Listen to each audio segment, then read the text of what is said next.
আচ্ছা।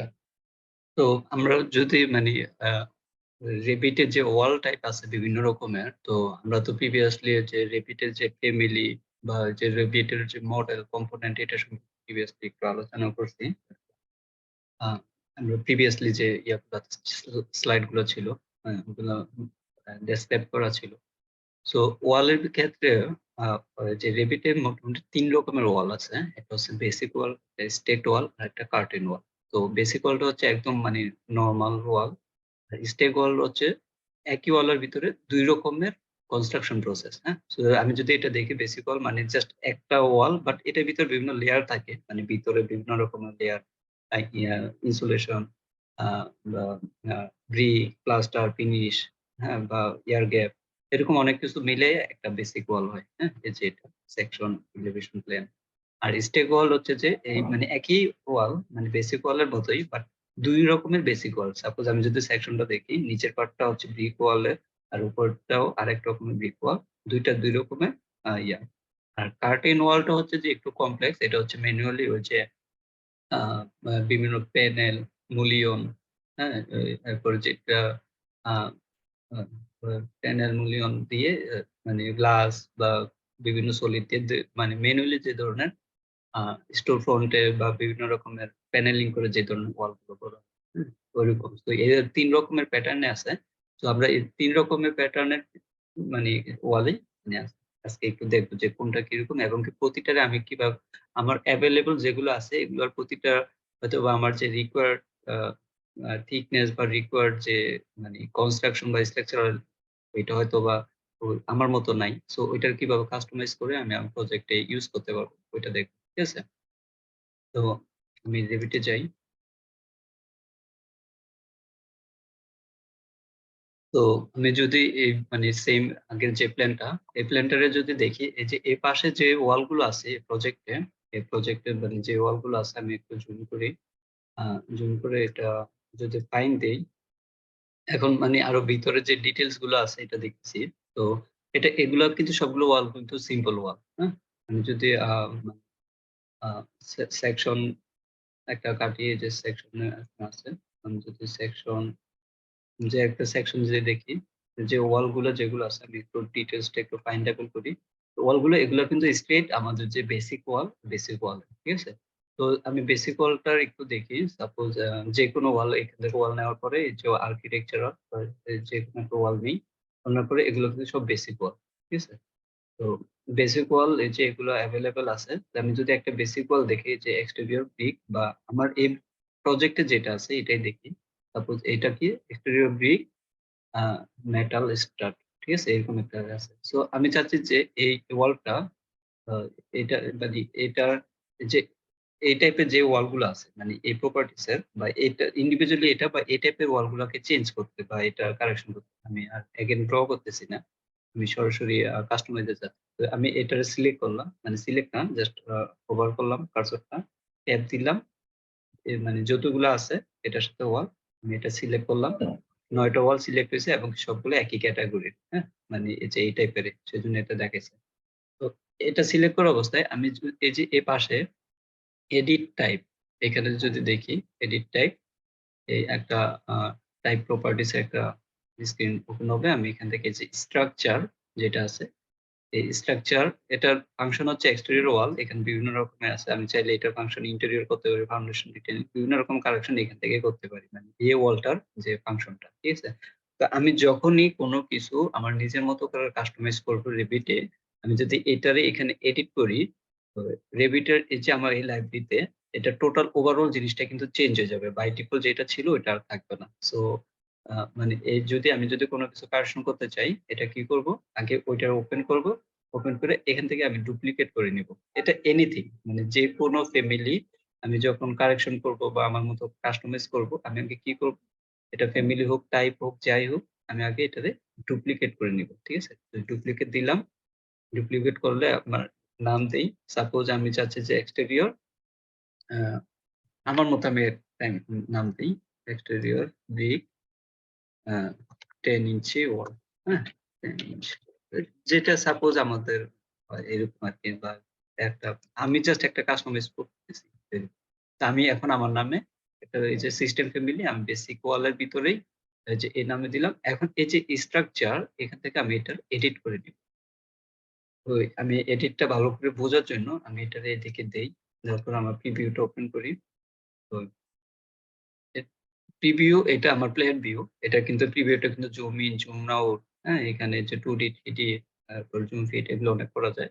তো যখনই মানে ওয়ালের ক্ষেত্রে যখন কোন কারেকশন করব তখন মানে আমি প্রিফার করি যে আবার মানে প্ল্যান লেভেল এটা প্ল্যান এখানে নিচে ভিউ সেকশন। সেকশনে এটা কারেকশন করব। তো সেকশনটা এখন আরো ডিটেইল বোঝার জন্য এই যে স্যাম্পল যেটা দেখাচ্ছে এখানে, স্যাম্পল হাইট এখানে আছে 20 ফিট। হ্যাঁ? আমি এটা আ দেই 2 ফিট। 2 ফিট দেখি। এখন এটা এই যে 2 ফিট একটা স্যাম্পল। তো এটা আমি জুমও করতে পারি বা জুম রাইট বাটন করে জুম টু ফিটও দিতে পারি। সো এখন মানে একটা স্লাইস দেখতেছি আরকি সেকশনে। এখন আমি এখানে যেটা সিলেক্ট করব যে এখানে সাপোজ এই যে ভিতরে যেটা কোর বাউন্ডারি এই ২ টার ভিতরে যেটা আছে এই যে মাঝখানে এটা হচ্ছে আবার মূলত স্ট্রাকচার আইটেম। ঠিক আছে? মানে স্ট্রাকচার যেটা। আর বাকি এগুলো হইতেছে বিভিন্ন রকমের আ উম মানে কোর বাউন্ডারির ভিতরে স্ট্রাকচারটা থাকে। আর এখানে স্ট্রাকচার যদি না দেই বা স্ট্রাকচার যদি এটার মেইনটেইন না করতে চাই, হ্যাঁ? তাহলে বুঝলি যে স্ট্রাকচারাল ম্যাটেরিয়াল এই টিক চিহ্ন থেকে আমি এটা তুলেও দিতে পারি। ঠিক আছে?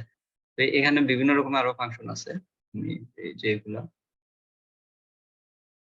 তো আমি এখানে এগুলো আমি ফিনিশ এটাতে থার্মাল লেয়ার মানে ১ম এ দিছে একটা ফিনিশের যে ফিনিশিংটা এটা 3/5 ইঞ্চি আছে। তো আমি ফিনিশ আ এটা রাখি বা এগুলো সব ডিলিট করে দেই। আমি আমার মতো কাস্টম দিই, হ্যাঁ? ডিলিট। আমি শুধু মাঝখানের যে কোর বাউন্ডারি ভিতরে যে স্ট্রাকচারটা এটা রাখছি। এটার সাপোজ আমি দিলাম আ সাপোজ আমার মতো করি ১০ ইঞ্চি দিলাম। হ্যাঁ? ১০ ফিট না ১০ ইঞ্চি। তাহলে 0 দিয়ে ১০ দিতে হবে। ঠিক আছে? তখন এটা ১০ ইঞ্চি হবে। তো আমি উপরে এটা ক্লিক করে আমি যখন ইনসার্ট দিব তখন উপরে একটা নতুন লেয়ার ক্রিয়েট হবে। আর যখন নিচেরটা ক্রিয়েট করে আমি ইনসার্ট দিব তখন নিচে ক্রিয়েট হবে। নিচেরটা হচ্ছে ইনসাইড মানে মানে ওই ইন্টেরিয়র আর বাইরেরটা হচ্ছে এক্সটেরিয়র। তো যেটা যখন ক্লিক অবস্থায় থাকে ওইটা যে আছে। তো আমি ভিতরের লেয়ারে দিতে চাচ্ছি যে আ সরি ওইটা ভিতরে চলে গেছে। তো এটা আমি ডিলিট করি। আ ডাউন, ডাউন। তো এটা একটা স্ট্রাকচার আইটেম আছে, এটার স্ট্রাকচার আইটেম আছে। আমি এটার মানে এখানে ক্লিক করার পরে আমি এখান থেকে এটা কি দিতে চাচ্ছি, হ্যাঁ? তো এই যে প্রতিটা জিনিসে ১, ২, ৩, ৪, ৫ এরকম আছে না? এগুলো হচ্ছে প্রায়োরিটি। ওই যে আমার যখন ওয়াল জয়েন হবে, কোনটার উপর দিয়ে কোনটা ওভারল্যাপ হবে বা কোনটা আউটলাইর যাবে এটা প্রায়োরিটি আরকি। তো আমরা এই প্রায়োরিটিটা পরে দেখব, পরে বুঝবো। তো স্ট্রাকচার হচ্ছে যে ১ নাম্বার প্রায়োরিটি, এরপর subset ২ number priority, thermal layer ৩ number, finish ৪ number, আবার ফিনিশ ২ রকমের আছে। হ্যাঁ? যদি ডাবল ফিনিশ দেই ৪ নাম্বার ৫ নাম্বার মানে ফিনিশ লেয়ার হচ্ছে একদম বাইরে ওটা প্রায়োরিটি কম। মানে আ ওয়ালের। তো আমি স্ট্রাকচার তো ভিতরে আছেই। আমি এই যে ফিনিশ এটার ভিতরে একটা ফিনিশ লেয়ার দিলাম এটাতে। এটা ফিনিশ লেয়ারে কি দিব? বাই ক্যাটেগরি আমি ফিনিশ লেয়ার এটা এখান থেকে ক্লিক করি ম্যাটেরিয়াল। হ্যাঁ? এই যে এখানে যদি ক্লিক করি আমি ম্যাটেরিয়াল এটা কি দিতে চাচ্ছি এটা আমি সিলেক্ট করতে পারবো। সাপোজ আমি দিব প্লাস্টার। তো দেখি প্লাস্টার এন্ড লেড আচ্ছা যাই হোক প্লাস্টার এটা নিলাম।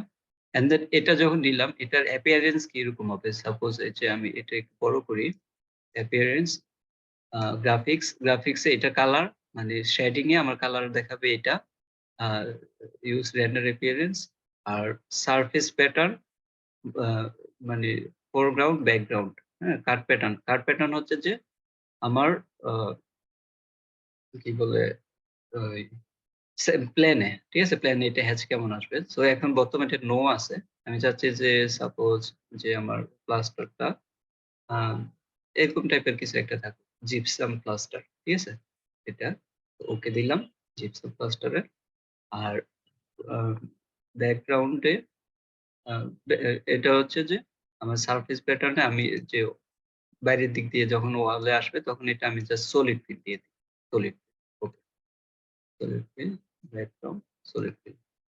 ঠিক আছে? সো আর cut pattern, background solid fill এটাও। কার্ড প্যাটার্নের ব্যাকগ্রাউন্ডে এটা জিপসাম থাকুক, ব্যাকগ্রাউন্ডে সলিড থাকবে, ঠিক আছে। তো আমি এরকম করে মানে আমার এই যে এই ম্যাটেরিয়ালসটা কি দেখাবে, মানে কিরকম গ্রাফিক চাইতেছি ওইটাও দিতে পারবো, ঠিক আছে। সো আমি এই পাঁচটা দিলাম, এটা দেওয়ার পরে এটা অ্যাপ্লাই, ওকে। তো আমার এটা দিলাম এবং কি আমি চাচ্ছি এটার থিকনেস কত, প্লাস্টারটা সাপোজ 1/4 ইঞ্চি, 1/4 ইঞ্চি, ঠিক আছে, দিলাম। তো সেম জিনিসটা ভিতরের সাইডেও আমি সেম জিনিসটা যদি দিতে চাই, অ্যাগেন আমি এটা কপি না করে জাস্ট এটা সিলেক্ট করি, কপি করি, কন্ট্রোল সি, এখানে আসি, এটারে আসি, কন্ট্রোল বি, ওকে। তো এটারে বাই 1/4, 1/4 ইঞ্চি, এন্টার, ওকে। তো আমার এই যে মানে সলিড ফিল্ডে কি দেখাচ্ছে, মানে ফোরগ্রাউন্ডে সলিড এজ দেখাচ্ছে, ঠিক আছে। আর এখানে ভিতরে আমি দিতে চাচ্ছি ব্রিক, ঠিক আছে, স্টেট লেয়ার। এখানে আমি বিভিন্ন রকম অনেক যে আইটেম থাকে আর কি, বা আমি অনেকগুলা এখানের ভিতরে অনেকগুলা লেয়ার ক্রিয়েট করে ফেলতে পারি। আমি জাস্ট ব্রিকে যাই, নরমাল ব্রিক, যে মেসোনারি ব্রিক, ঠিক আছে, বা মেসোনারি টাইল, আমি ব্রিকে যাই। ব্রিকের হ্যাচ এটা থাকবে, আর ফোরগ্রাউন্ডে এটা থাকবে, মানে হ্যাচ এটা থাকবে, ওকে। যেটা আছে এটাই 10 ইঞ্চি, এটাই থাকুক। সাপোজ আমি এই যে একটা ফিনিশ মানে নরমাল রেগুলার ওয়াল, আমি অত মানে বাইরের কান্ট্রিতে গেলাম না, দেশে আমরা যেটা ইউজ টু এটাতে থাকলাম আমি। আর এর বেসিক এর ভিতরে এগুলা এখানে কিছু মডিফিকেশন আছে আরো, মানে অ্যাডভান্স লেভেলে, ওগুলো তো আমরা পরে দেখবো। তো আমি জাস্ট ওকে দেই, হ্যাঁ, ওকে দিয়ে এবার অ্যাপ্লাই, ওকে। তো এখন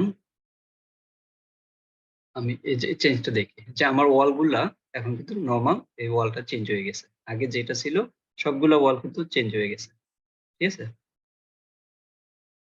ওয়ালটা চেঞ্জ হয়ে গেছে। সো আমি যে ভিতরে যে ইন্টেরিয়র ওয়াল গুলো আছে, যে বেসিক এটাও যেটা আছে, এটারও যদি আমি ওরকম ভাবে করতে চাই, মানে সাপোজ আমার নিজের মতো, বা এখন যখন আমি একটা এক্সটেরিয়র ওয়াল ক্রিয়েট করে নিছি, আমি যদি সাপোজ এই ওয়ালটা চাচ্ছি যে আমার এক্সটেরিয়র মতো, এখন যেহেতু আমার ম্যানুয়ালি কাস্টম ক্রিয়েট করা আছে, ওই ওয়ালটা এখানে আছে, হ্যাঁ। তো আমি কি দিয়েছিলাম, এক্সটেরিয়র ব্রিক 10 ইঞ্চি, যদি এটা দেই এই ওয়ালটাও সেম ওই ওয়ালও হয়ে যাবে। তো আমি যদি এখন এই সেম ওয়ালটাই রাখতে চাচ্ছি, জাস্ট ইন্টেরিয়র জন্য এটা 5 ইঞ্চি করতে চাচ্ছি, তাহলে কি করব, আহ এটারে সিলেক্ট করি, সিলেক্ট করার পর এডিট টাইপ দিই, টাইপ দিয়ে আমি ডুপ্লিকেট দিই, ডুপ্লিকেট দিয়ে এটার নাম দিই 5 ইঞ্চি, 5 ইঞ্চি ওয়াল, হ্যাঁ, টু যাই হোক, টুটা আমি কেটে দিই, 5 ইঞ্চি ওয়াল একে, ওকে। এখানে যা আছে তাই থাকবে, জাস্ট স্ট্রাকচার এটা আমি এটা 10 ইঞ্চির জায়গায় 5 ইঞ্চি করে দিই, ওকে, ওকে, ওকে। তো এটা 5 ইঞ্চি ওয়াল হয়ে গেছে, ঠিক আছে। তো এখন এই যে বাকি যে ওয়াল গুলো আছে, এই যে এগুলা, তো এটার সিলেক্ট করবো কিভাবে, আমি এবার ট্যাব দিয়ে দেখি কাজ করে কিনা।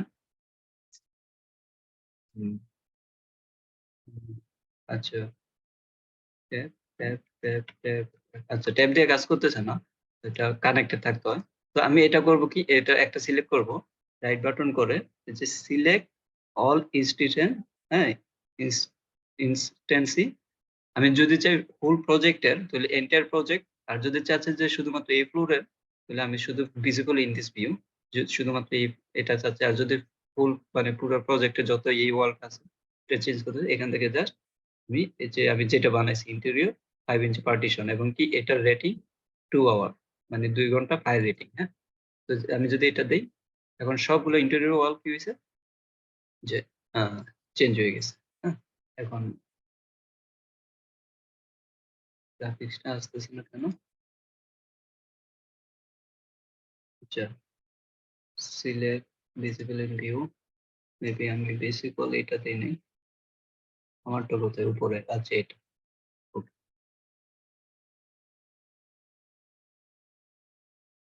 ওকে। তো সব ওয়াল কি আমি এই যে বেসিক ওয়াল যেটা কাস্টমাইজেশন, আমি এভাবে মানে যে ওয়াল গুলো এভাবে কাস্টমাইজ করতে পারবো, ঠিক আছে।